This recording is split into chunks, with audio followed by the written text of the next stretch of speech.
A lot of people ask me like, what was like the strategy behind this? And there was no strategy. It seriously organically happened. And that's what is mind-blowing because you just don't see a lot of that.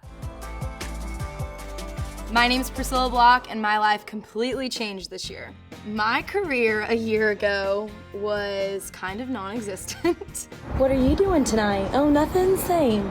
I'm going live on Instagram. I was very much ready for a shot. It's all I'd ever dreamed of, so when the opportunity came, I'm like, come on, let's go, I am ready to roll.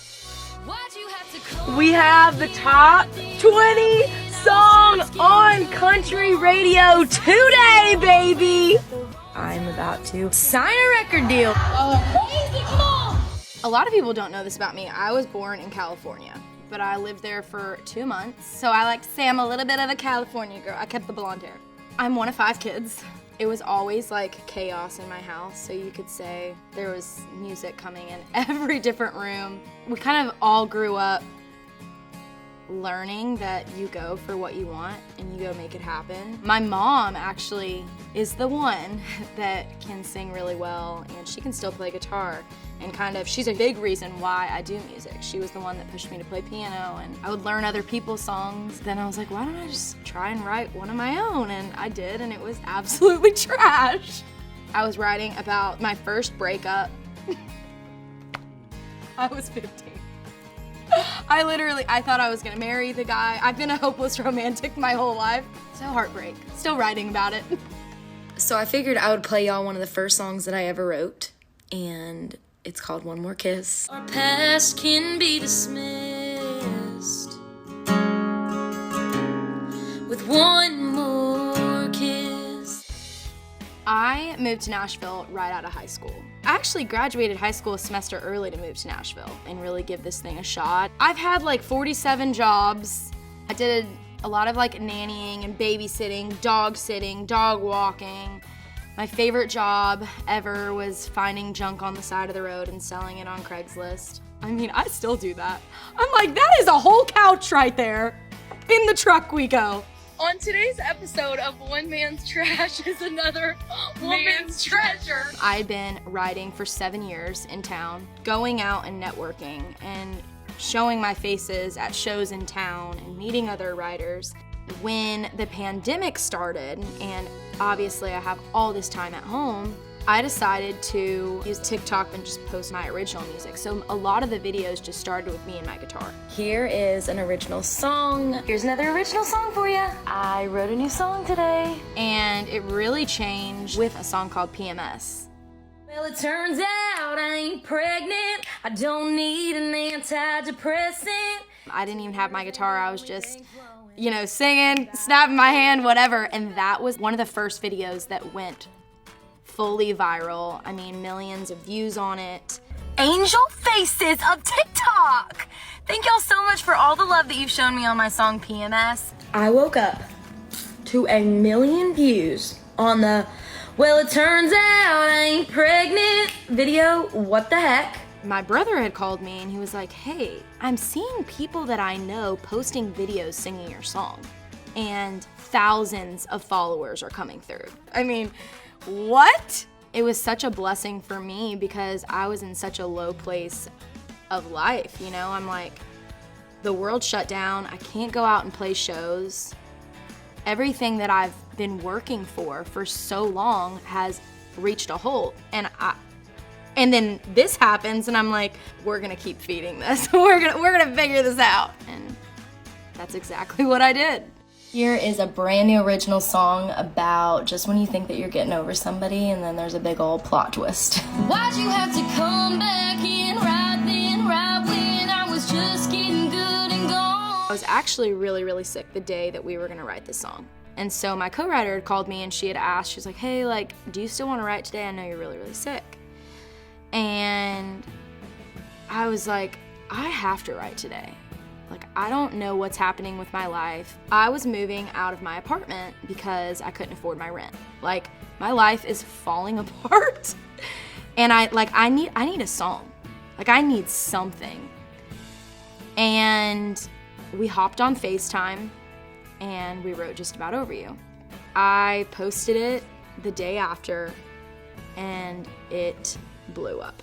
And it led to this like social media storm. People were like, when are you putting out this song? Where do I find this song? I'm like, what is happening? Which led to somebody wanting to crowdfund me to record Just About Over You to put it out in the world. It's wild because nobody knew that I was like broker than I had ever been. A lot of the reasons why I wasn't able to put out that music, I couldn't afford it. And people all over the world came together and crowdfunded Just About Over You. The day that I released it was when it went #1 on the iTunes charts. I'm sitting there crying, like, what in the world is happening? I'm just like, I feel so thankful that like all of these dreams that I've been working towards are like coming true.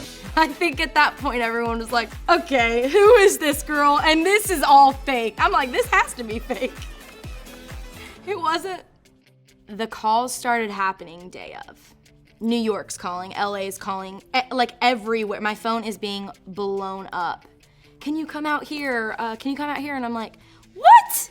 I can't even order off of a menu at a restaurant, let alone have like tons of options for my career. I need some help. For somebody that's been out here, you know, just hoping that one day like somebody would notice me, it was really, really overwhelming, like having it all like right in front of me. And to be honest, like really terrifying. Like I was super excited, but I was also like an emotional train wreck. I've been waiting for this moment, okay? And I ain't gonna mess it up. I signed a publishing deal with Warner Chappell. I am now officially a member of the Universal family, and I have signed with Mercury Records. You know, they had kind of looked at me and they were like, all right, like, you know, where are you at with the songs? I'm like, I got like all these songs and they liked them good. And they were like, you know, do you need help with the band? I'm like, oh, we got the band, we got the songs, like, let's just go. And so we just got in the studio and started recording songs that I had already had. Oh my God, I am driving home from band practice right now, and this is my first time hearing this on the radio. First time I heard a song on the radio, it was very overwhelming. I mean, I still cry when I hear it on the radio. It's awesome. I don't know. I don't think I'll ever be the artist that like turns the radio off when they're on. Like I crank it up, roll the windows down, let the people know on both sides that it's me on the radio. Twice in a day! It's so surreal. I mean, it's everything that I've ever dreamed of. So I just celebrate every time. Like, thank you, thank you, thank you. When you're even put in conversations, playlists, whatever, with other artists that you look up to, I'm like, who let me in here?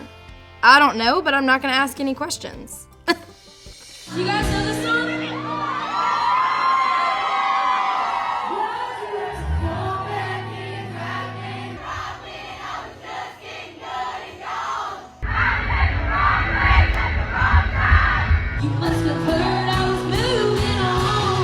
I think the biggest part of my music kind of evolving was just getting comfortable with myself. Obviously, when you're little, you look up to all these people, and I'm like, I want to be like Taylor Swift, or I want to be like Carrie Underwood. I sounded like other people because I was trying to be somebody else. I was trying to be what I saw on TV or what I heard on the radio.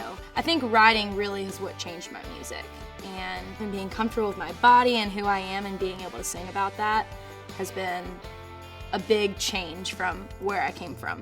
I'm very kind of unapologetically myself, and I like to sing about thick thighs or some dude that broke my heart. There's another original song that I wrote about loving myself, and I hope you do too. Forget my name? All you gotta do is search thick thighs, and I promise it's probably the only country song with the words thick thighs in it. Extra fries over exercise. If I'm the girl that has to sing about thick thighs to make you feel hot and you feel confident in your own skin, then I will do that till the day I die. I really have so much to be thankful for. I mean, I literally have my 2020 vision board and my 2021 vision board hung up in my room. And these are the things that I want next year. I want a #1 song, go to the Grammys, love to meet Taylor Swift, you know, de-stress. I don't know if we're getting close to that, but I look at that every single day, and it's cool to see things that I've already started checking off, and I can't wait to check it all off. This is really when the work is beginning, and I'm not naive to that fact. It's exciting, and you want to do everything right, but you won't. So we're just taking it day by day.